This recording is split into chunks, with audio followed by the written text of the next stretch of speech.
Olá, boa noite. Seja muito bem-vindo ao Jornal Jangadeiro, que dá continuidade à série de entrevistas ao vivo com os 5 candidatos à Prefeitura de Fortaleza, mais bem colocados nas pesquisas.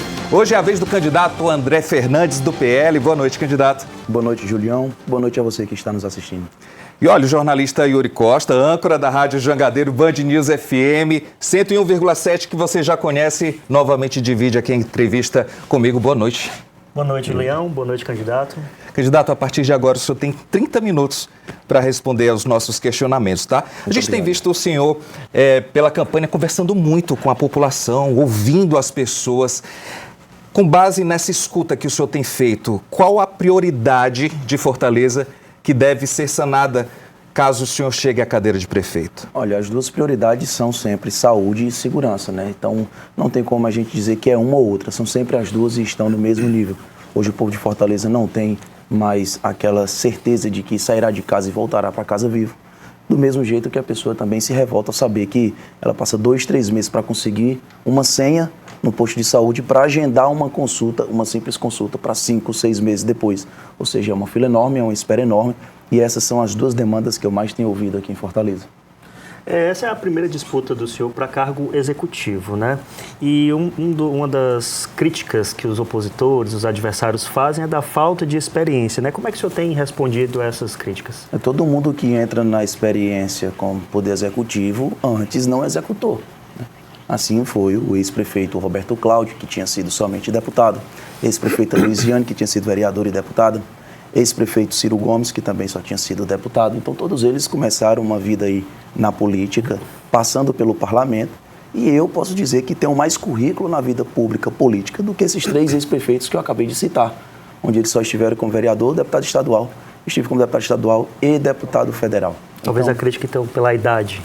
Não, idade não é... Olha, eu sempre sou bem sincero quando alguém vem falar sobre a idade. Tenho 26 anos de idade e eu não tenho inveja nenhuma da idade dos velhos políticos que estão aí. Porque os que estão aí deixaram a cidade do jeito que está. 30% do povo de Fortaleza abaixo da linha da pobreza e 46% do povo de Fortaleza sem acesso à rede de esgoto na rua de casa. Então, me desculpa, para mim, a idade não vai ser influência nenhuma nessa campanha eleitoral. Olha, em entrevista aqui no Jornal Jangadeiro, o candidato à reeleição José Sarto falou que quem promete acabar com a taxa de lixo a partir do ano que vem está enganando a população. Essa é uma promessa sua de campanha. Em quem o eleitor deve acreditar? Bom, o eleitor deveria acreditar no plano plurianual do próprio prefeito Sarto, que está vigente nesse exato momento, onde lá na página 101 da PPA do Sarto, que foi enviada à Câmara de Vereadores no final de 2021, ele garante que a Prefeitura de Fortaleza tem orçamento próprio para fazer a coleta de resíduos sólidos, na página 101 da PPA do Sarto. O que é que o marco do saneamento básico fala?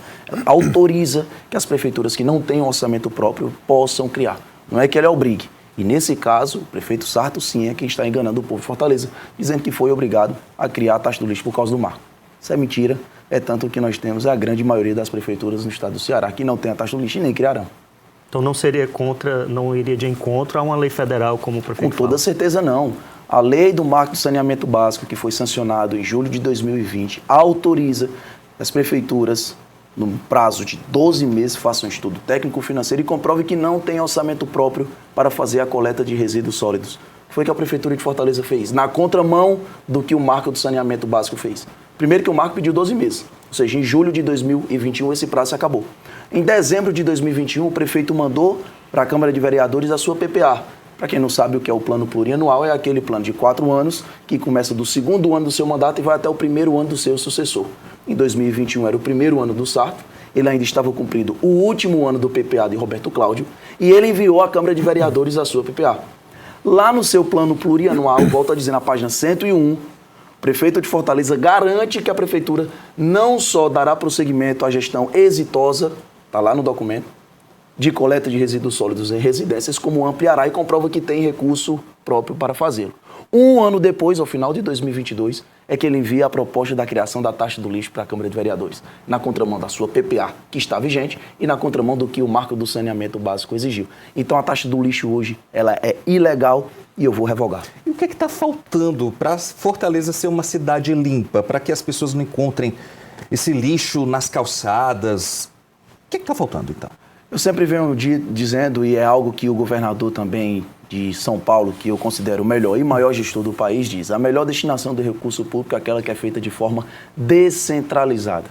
Então, se tirar o poder de uma única grande empresa, fazer a coleta, a varrição de toda a cidade e você distribuir, dividir em várias empresas menores, regionais, onde as pessoas sabem onde é que pode procurar aquela empresa para fazer uma denúncia, para fazer uma capinação, para fazer uma varrição e uma coleta, com toda certeza vai ser muito mais efetivo do que pegar todo o montante de limpeza urbana e colocar para uma única grande empresa. Então você tem que destinar de forma descentralizada, é o que nós prometemos e nós faremos aqui em Fortaleza. Então, nessa questão de contratação de novas empresas, tem que haver uma licitação em relação a isso. Então, caso o senhor seja eleito prefeito, a população vai ter que esperar um pouco para ver a cidade mais limpa. Não é que o povo vai ter que esperar um pouco mais para ver a cidade limpa. A gente está falando de um mandato de 4 anos. E com toda certeza eu não vou fazer o que o prefeito de Fortaleza fez. Sumiu durante 3 anos e meio e apareceu agora fazendo brincadeira e tirando sarro da população, para mostrar que está querendo fazer alguma coisa. São 4 anos e com estudo técnico, com o pé no chão e executando, o povo de Fortaleza vai ver de forma imediata a evolução de Fortaleza. Licitação é a lei, a gente tem que cumprir a lei, nós não vamos extrapolar a lei em absolutamente nada. Nós vamos seguir a lei e nós deixaremos a nossa cidade mais limpa, volto a dizer, descentralizando a destinação do recurso público. Aproveitando que o senhor falou no começo sobre a questão da saúde, né? E é uma demanda da população, a questão principalmente das filas, né? De exames, de consultas. Quais são as ações que o senhor pretende fazer no seu governo?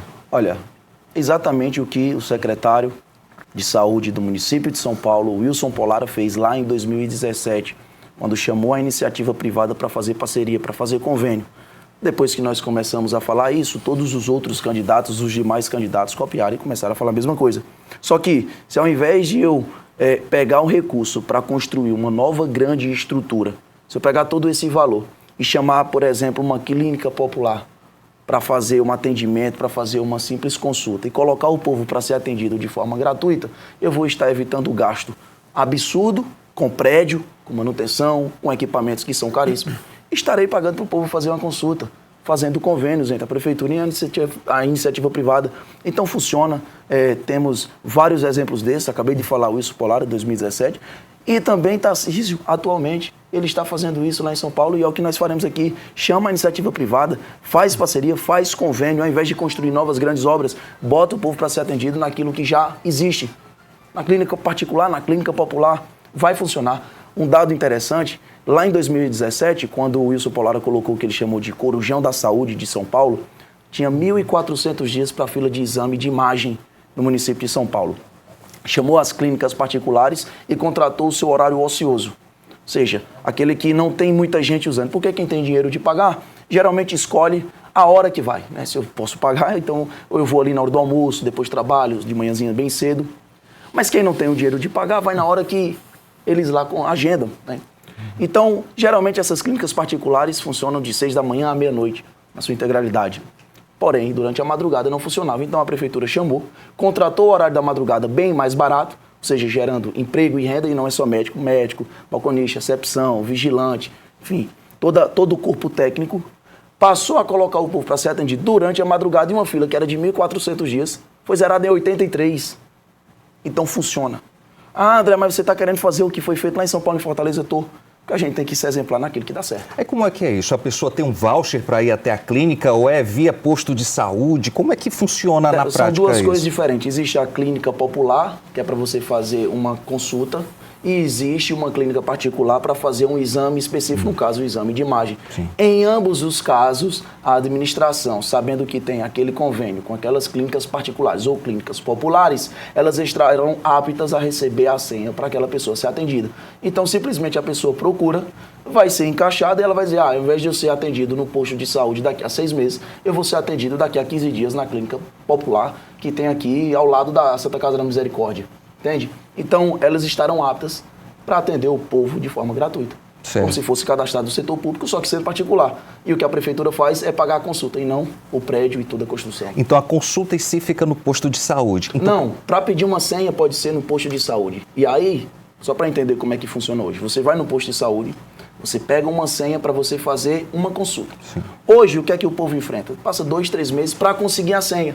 Porque se você não chegar naquele horário específico, ele diz, não, a senha já expiraram. Volte outro dia. Aí você chega outro dia, não, a senha expiraram. Então tem gente que passa 2, 3 meses para conseguir a senha. Quando consegue a senha, ela consegue o seu agendamento. Depois de agendar, aí sim ela vai saber data, dia e local. Então nesse caso, a gente primeiro não vai ter essa demora para conseguir a senha, até porque nós estaremos aptos em várias clínicas para atender. E a pessoa, uma vez que receba a sua senha, ela vai saber em qual ou posto de saúde ou clínica popular ela será atendida para fazer a sua simples consulta. Sim, ainda nessa questão da saúde, a prevenção é muito importante. Total. O seu plano de governo contempla algo nessa questão de prevenção? Contempla, inclusive também tem lá dentro do nosso plano de governo que a gente chama de saúde nas escolas. É justamente para ferir pressão, para evitar que casos venham a se agravar, para entender o que é que aquela pessoa está sofrendo antes que o seu quadro venha a se agravar, e aí sim a gente fazer o que a gente chama de congestionamento na fila da saúde em Fortaleza. Vários casos hoje, aproximadamente 80, se fosse resolvido lá atrás, tratado lá atrás, quando ainda era no início, não estaria a fila absurda que tem hoje aqui em Fortaleza. Então a saúde na escola é para atender não só os alunos e professores, mas também os pais familiares desses alunos. Porque se você pegar família do aluno, professor e o aluno, você está falando de Fortaleza de forma geral. E em um calendário da saúde, na escola tal vai ser tal dia, na escola tal vai ser tal dia, você consegue, mais uma vez, descentralizando e atendendo e indo até o povo. Então, assim, tem no nosso plano de governo, existe também alguns exemplos que dão certo e é o que a gente vai fazer. Inclusive, os agentes de saúde, né, são exemplos Claro, disso. Exatamente. Que é uma excelente iniciativa, é o agente de saúde, na casa, na escola, com toda certeza. Sim. Sim. Aproveitando só essa questão da gestão, né? Então necessariamente não precisaria construir novos hospitais, postos, seria gerir o dinheiro público melhor para melhor destinação. Olha, é porque é o seguinte, o que é que eu também, aí foi perguntado, quando eu rodo aqui na periferia, nos bairros de Fortaleza, o que é que eu mais escuto? Olha, tal posto foi reformado, ficou bonito, mas não tem atendimento. Do que adianta um posto de saúde ou um hospital que, não sei por qual motivo, após ter sido reformado, foi derrubado para ser construído novamente? Estou falando do Gonzaguinha da Messejana, né? Que coincidentemente os equipamentos saíram de lá, foram para o outro Frotinha e agora estão voltando para o Gonzaguinha, enfim, é uma loucura só. Do que adianta o prédio estar construído se lá eu não consigo ter atendimento? Muito mais eficaz seria pegar o valor dessa construção e colocar o povo para ser atendido em outros locais. Então a pessoa quer o atendimento, ela quer saber o que é que está acontecendo, ela quer fazer um exame de sangue, um exame de imagem. Então nesse caso sim específico, inclusive falei na televisão, está no nosso plano de governo também, tem alguns locais específicos que a gente precisa fazer construção, isso a gente não pode abrir mão, mas não seria uma regra, mas na grande maioria, sim, o valor dessa construção ela tem que ser aplicada para que a pessoa consiga fazer o seu exame, a sua consulta, e ser resolvido o seu problema. Seu plano de governo, mudando aqui um pouquinho de assunto, mas ainda dentro do plano de governo, sobre a questão de segurança. O senhor dá uma prioridade muito grande a essa temática aqui em Fortaleza. E eu vejo também que tem no seu plano de governo algo muito focado em deixar a Guarda Municipal mais robusta tecnicamente e também em questão de treinamento. A Guarda Municipal, na sua gestão, ela vai ser mais aquela guarda ostensiva ou ela vai ser mais preventiva? Ambos os casos, ostensivo e preventivo, é o papel da Guarda Municipal de acordo com a arguição de descumprimento de preceito fundamental 995/DF. O Supremo Tribunal foi claro a dizer que a Guarda Municipal é dever da Guarda Municipal também trabalhar a questão da segurança pública, inclusive com autonomia e autoridade para fazer uma busca pessoal de arma, de drogas, enfim. Então, pegando exemplos, como São José dos Campos, que tem a ROMU, tantas grandes cidades no Brasil têm a ROMU, Ronda Ostensiva Municipal, é um batalhão de elite. Fortaleza não tem. Então, também está no nosso plano de governo a criação da ROMU aqui em Fortaleza, onde a Guarda Municipal fará ronda nas periferias, no centro, nas áreas nobres, em Beira-Mar, em toda Fortaleza. Ronda Ostensiva Municipal, que são guardas municipais armados, bem treinados, valorizados, educados, não para acompanhar a AMC para tomar moto com licenciamento atrasado, nem para acompanhar a GFIS para fechar barraca, mas para perseguir bandido, para evitar que um crime aconteça, para proteger o povo de Fortaleza, para estar numa areninha, para fazer ronda dentro de creche, dentro de escola, dentro de unidades básicas de saúde. Esse sim deve ser o papel da Guarda Municipal. Quem está falando isso não sou eu, é o próprio Supremo Tribunal Federal através da DPF 995/DF. Será o papel da minha Guarda Municipal em Fortaleza. Aproveitando outra demanda também da população, é a questão do transporte público, né? Alguns candidatos têm prometido expansão do passe livre, até entrando também nessa questão da insegurança no próprio transporte público, né? Quais são as ações para a população que usa o transporte público? Olha, a gente precisa entender primeiro que o número de transporte público hoje foi reduzido drasticamente. O povo de Fortaleza sofre muito e eles têm reclamado que, além do aumento da demora para pegar o seu ônibus, toda vez que pega estão superlotados. A gente tem que entender que existem as prioridades da prefeitura. Se você pegar, e aí eu fiz um vídeo recente, inclusive, falando sobre isso, a gente entende que como é que funciona o sistema de linhas de ônibus em Fortaleza, é a iniciativa privada em parceria com a Prefeitura de Fortaleza, mas em dados básicos, se você pegar quanto a gestão atual gastou com publicidade e propaganda, 413 milhões de reais, daria para ter comprado mais de 700 ônibus novos com ar-condicionado, dos melhores que temos em Fortaleza para aumentar a nossa frota. Então, existe a questão das prioridades. E onde tiver que enxugar a máquina pública, enxugar as despesas para, de alguma maneira, com iniciativa privada ou de forma autônoma da prefeitura, aumentar a frota em Fortaleza, nós faremos. É possível manter a tarifa, mesmo valor, próximo ano? Com toda certeza. Tem que manter. Até porque o prefeito vem dizendo que a tarifa de Fortaleza é a mais barata do Brasil. Não é. Aqui em Recife é mais barato, em Maceió é mais barato. Então, em outras capitais aqui no Nordeste são mais baratas do que Fortaleza. Com toda certeza, tem sim como manter a tarifa, se espelhando inclusive na gestão de capitais vizinhas aqui do Nordeste. A população de rua em Fortaleza tem se mostrado bastante grande. Gente não apenas aqui de Fortaleza, mas do interior também. O senhor é uma pessoa que nasceu no interior do estado, é de Iguatu. Como é que o senhor pensa em uma possível gestão sua? Como é que o senhor vai lidar com essa questão dos moradores de rua? Esse povo precisa ser acolhido. Eles querem mudar de vida, mas infelizmente não tem oportunidade. Há quem diga que eles não querem, mas eles querem sim. Se você chegar para conversar, vamos criar aqui um grande centro para vocês começarem a trabalhar, fazer artesanato, para vocês mudarem de vida, para chamar também a iniciativa privada. Né? E hoje eu estive em uma associação, não vou citar o nome, mas que eles sempre são solidários com moradores de rua. Se você chama a iniciativa privada, se você dá algum benefício a empresas que venham ajudar pessoas nessas situações, e você consegue construir um grande local, não só para o morador de rua, mas também para o seu pet, para o seu animal. Quem é que não viu aí, por exemplo, na rua, um morador de rua com o seu lado, o seu cachorrinho ali, o seu caramelo? Se você tem um espaço, se você profissionaliza, se você dá uma profissão, ou pelo menos ajuda que essa pessoa venha a ter uma profissão, ela quer mudar de vida. Agora, ela precisa de atenção. Então, com toda certeza, na nossa gestão, essas pessoas, nessa situação específica, serão tratadas da melhor maneira possível. Não com represália, mas com a atenção que eles tanto precisam. Deputado, o candidato do PT, Evandro Leitão, ele tem usado um argumento na campanha da governabilidade, aliado do presidente Lula, aliado do governador Elmano. Como seria, então, a sua relação com o governo Elmano, o governo Lula? Olha, como gestor, eu estarei gerindo a cidade para Fortaleza. Não existe bandeira partidária. Quem está lá na fila do posto de saúde da UPA, quem está lá no corredor da morte de Fortaleza, não existe direita e esquerda. É fortalezense.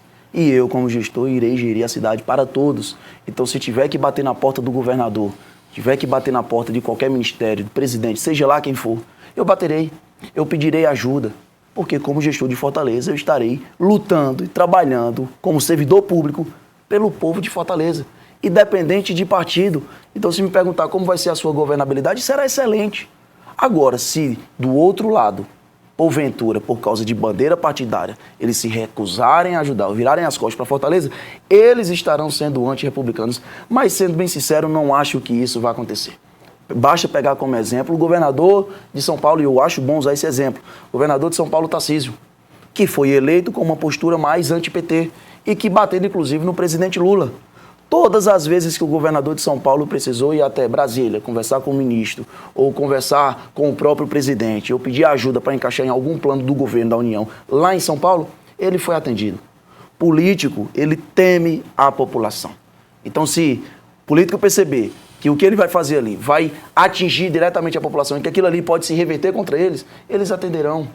Agora, com muito diálogo, com muita tranquilidade, transparência, com toda certeza a gente vai conseguir ter essa governabilidade. A gente tem visto bastante a figura do presidente Lula na campanha do candidato do PT aqui em Fortaleza.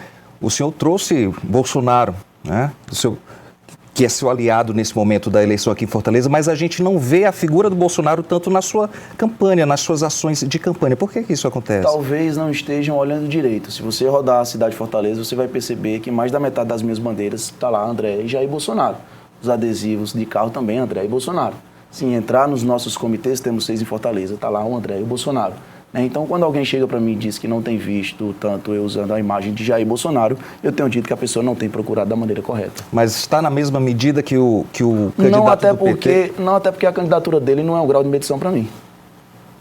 Falar em candidatura, né? A sua candidatura teve um crescimento robusto nas pesquisas, inclusive aparecendo na liderança, né? A Datafolha hoje traz o senhor com 27%, seguido de Evandro Leitão com 25%, né? Então, nesse cenário, no eventual segundo turno, o senhor procuraria apoio do Sarto, do Capitão Wagner, visto que essa campanha agora no primeiro turno teve tantos ataques? Olha, com toda certeza, quem quiser me apoiar no segundo turno será bem-vindo, até porque o nosso projeto é um projeto de mudança em Fortaleza. É um projeto de renovação. O grupo político está há 30 anos no poder, ou seja, antes de eu nascer, o grupo que hoje governa a cidade já governava, e o povo simplesmente quer mudança. Quem quiser me apoiar no segundo turno será muito bem-vindo. O que eu tenho dito é que eu não vou sentar para negociar secretaria, cargo para A ou B. Esquece isso.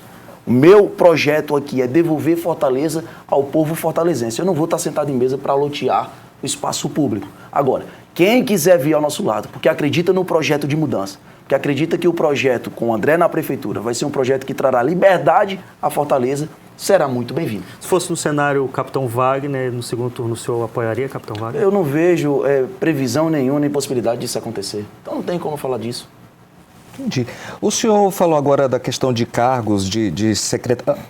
As secretarias aqui, o senhor pensa em fazer uma reforma, diminuir a quantidade? O senhor pensa em algo nesse sentido? Olha, a nível secretaria ou autarquia, órgão municipal aqui em Fortaleza, nós temos 49 departamentos, 49 órgãos a nível secretaria municipal.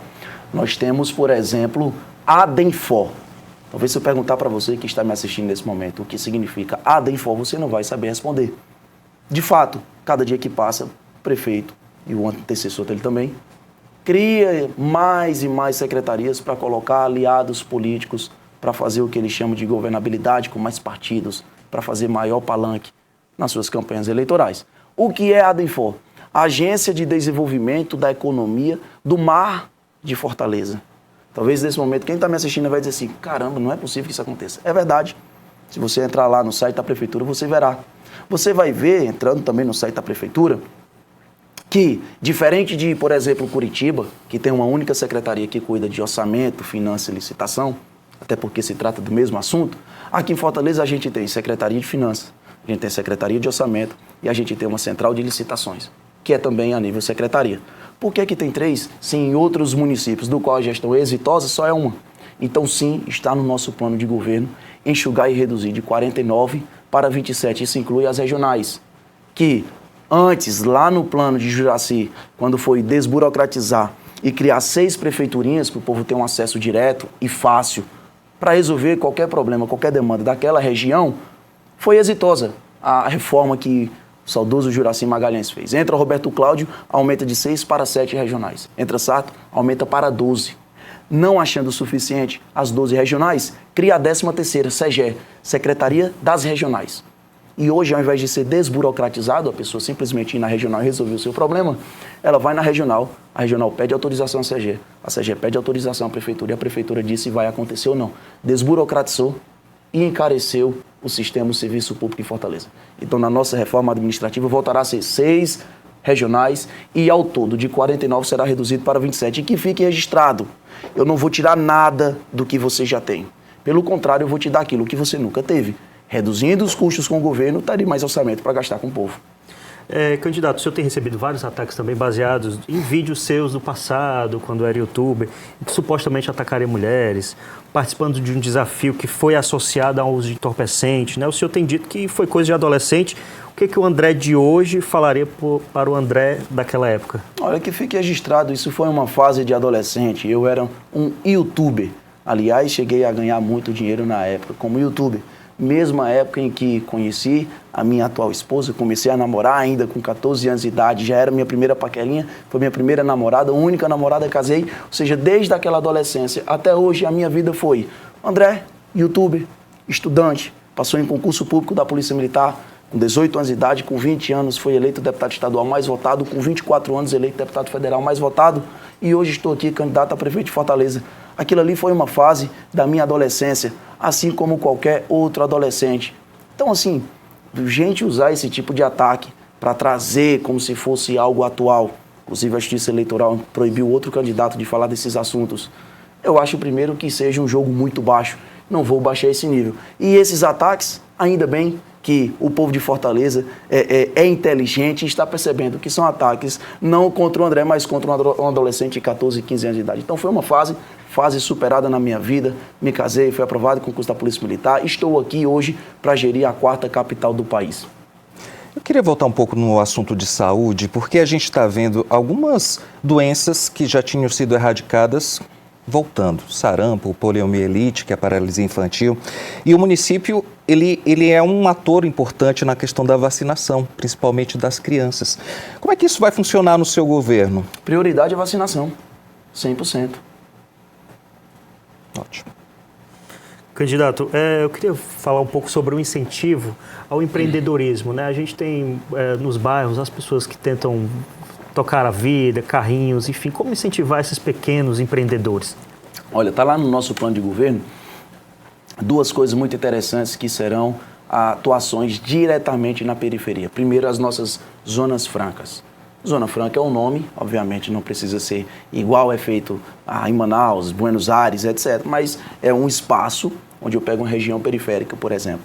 E eu digo, olha, dentro dessa região aqui, uma empresa que gere mão de obra, que precisa de mão de obra. Então vamos lá, um polo industrial que precisa de mão de obra. A empresa que se instalar aqui, que vai gerar emprego e renda localmente, essa empresa aqui será beneficiada com uma isenção de 5, 6, 7 anos.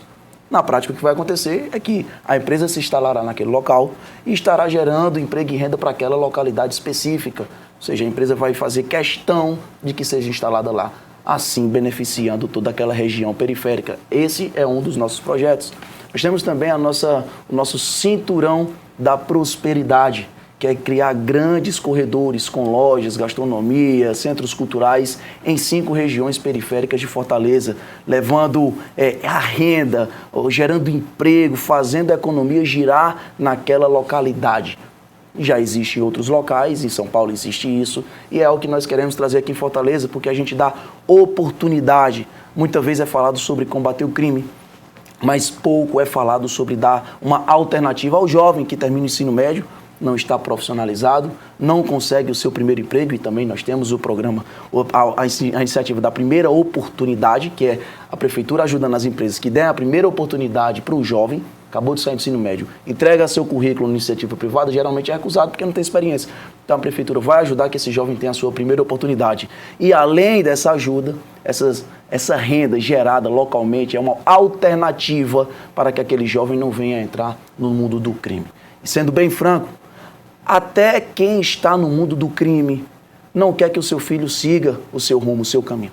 Ele quer que o seu filho vire rico, fique rico, que ele trabalhe, que ele prospere na vida. Agora, para isso, precisa de uma oportunidade. Então, nossa campanha, os nossos projetos falam sobre a oportunidade. Você que está me assistindo, você da periferia de Fortaleza, você que esteja ou não no mundo do crime, saiba, você vai ter oportunidade de trabalhar e de mudar de vida. Eu gostaria de deixar o espaço aberto para suas considerações finais. Passou rápido, estamos chegando ao fim desse nosso bate-papo. Fica à vontade, por favor. Claro, muito obrigado. Você que está nos assistindo até agora. Vou fazer uma rápida apresentação. Sou André Fernandes de Moura, tenho 26 anos de idade. Sou bacharel em Relações Internacionais, sou bacharel em Ciências Políticas. Sou pós-graduado em Direito Constitucional, sou pós-graduado em Gestão Pública, Estou pós-graduando em Gestão Financeira pela FGV. Sou casado há 5 anos com a minha primeira namorada, do qual conheci com 14 anos de idade. Já fui deputado estadual atuante aqui na Assembleia Legislativa, do qual entrou como recorde mais votado do Estado e mais novo da história do país, na época eleito com 20 anos de idade, participando de comissões como CCJ, Orçamento, na Câmara dos Deputados, do qual fui eleito com 24 anos de idade, mais uma vez sendo mais votado do Estado do Ceará. Estive também na Comissão de Fiscalização Financeira e Controle, de Orçamento, de Segurança Pública e estou hoje aqui, candidato a prefeito de Fortaleza, para representar a mudança. Você sabe, você pode até não concordar muito com o meu partido, você pode até não gostar muito de mim, mas você sabe que Fortaleza precisa mudar. Porque se esse grupo político está há 30 anos governando a nossa cidade, e nós temos mais de 30% do povo de Fortaleza abaixo da linha da pobreza, e talvez na rua de sua casa você não tenha acesso à rede de esgoto, é porque algo muito errado aconteceu. Então saiba aqui comigo, você verá a mudança que Fortaleza precisa. Eu vou devolver Fortaleza ao povo fortalezense. Com sangue novo, com energia e determinação. Eu sou André Fernandes, meu número é o 22. Muito obrigado, Julião, muito obrigado. Muito obrigado. E a todos vocês que estão até aqui. Nós que agradecemos a sua participação aqui no Jornal Jangadeiro, tá? Yuri, também muito obrigado. Boa noite para você. E olha, o entrevistado de amanhã do Jornal Jangadeiro é o candidato Evandro Leitão, do PT. Eu espero também ter a sua companhia, combinado? E a gente vai agora para um rápido intervalo e na volta, as notícias de hoje ao lado de Nilson Fagado. Não sai daí.